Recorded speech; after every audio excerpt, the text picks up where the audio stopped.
primeiro dia do Congresso Americano de Fígado, aqui em Washington, 2025. E no primeiro dia, como sempre, aquele curso. Então não tem apresentação de trabalho, mas um curso de revisão. E o modelo do curso esse ano foi falar das doenças hepáticas ao longo da vida, fragmentando em faixas etárias e a diferença na manifestação e no tratamento dessas doenças em cada faixa etária. As faixas que eles dividiram eram crianças, adolescentes, entre 18 e 40, 40 e 70 e maior que 70. Começou a primeira aula, Messel D.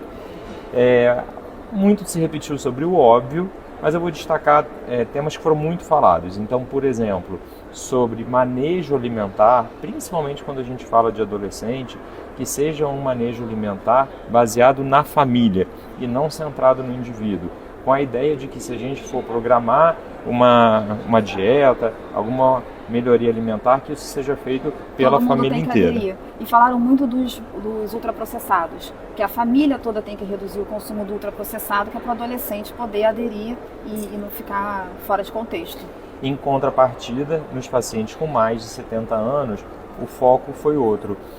Foi mais sobre olhar para a sarcopenia e fragilidade. Atingir meta proteica,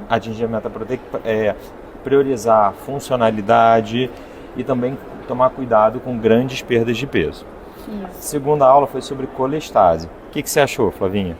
Então, já logo no início foi colocado o conceito de que a gente tinha aquela ideia errada de que colestase era doença de mais velhos, né? Principalmente na CBP. E que as genéticas eram doença de pessoas mais jovens. Então, já lembrando que entre os adultos, cerca de 30% dos pacientes com colestase podem ter uma colestase genética.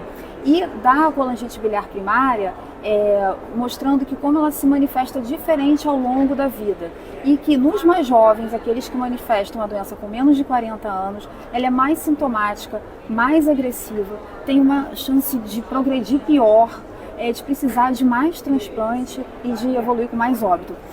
Inclusive um estudo muito interessante foi mostrado em que quando ela abre, a CBP abre nos menores de 35 anos, quando a gente compara a necessidade de transplante com os maiores de 65 anos, esses mais jovens têm 14 vezes mais necessidade de transplante do que os mais idosos. Então a dica é tomar cuidado com o CBP quando abre precocemente, antes dos 40 anos, um prognóstico pior. Inclusive para o tratamento. Porque foi mostrado aqui um estudo que foi publicado ano passado no Hepatology, um estudo do Corpechot, que mostra em quem que a gente tem que ser mais agressivo no tratamento. Então, os pacientes que abrem a CBP com menos de 62 anos, a gente tem que tentar aquela resposta profunda que chamam, né? Que é normalizar a fosfatase alcalina e a bilirrubina. Não basta cair a fosfatase alcalina, tem que normalizar. Porque esses pacientes, principalmente se eles têm uma elastografia logo no diagnóstico maior do que 10 kPa, ou um ELF maior do que 9,8 e tem menos de 62 anos, eles são os que vão ter pior prognóstico. Então, nesses pacientes, eles já propõem uma associação de uma segunda droga. Se com ácido ursodesoxicólico eles não estão conseguindo essa resposta profunda, a gente pode associar uma outra droga para a CBP. Exatamente. Em relação às hepatites virais, também muito do mesmo. No que diz respeito à hepatite B, eles chamaram atenção para a nova diretriz que foi lançada semana passada pela SLD, que a gente já postou aqui no nosso material, está lá no WhatsApp, no grupo do WhatsApp. Em relação também à hepatite B, uma coisa que se chamaram a atenção foi por uma vacina nova, que nem é tão nova assim, mas é diferente da vacina que a gente usa no Brasil. Ela chama Replisav-B e é uma vacina recombinante aprovada pelo FDA já há alguns anos e usada em 2 doses.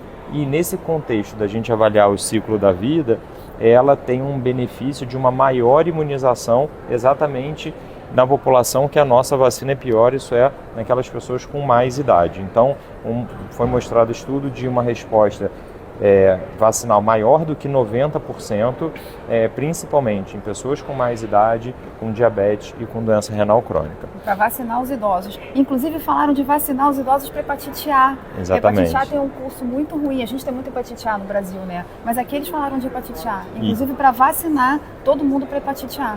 Fechando esse primeiro bloco, a última aula foi sobre carcinoma hepatocelular, também com essa abordagem ao longo da vida.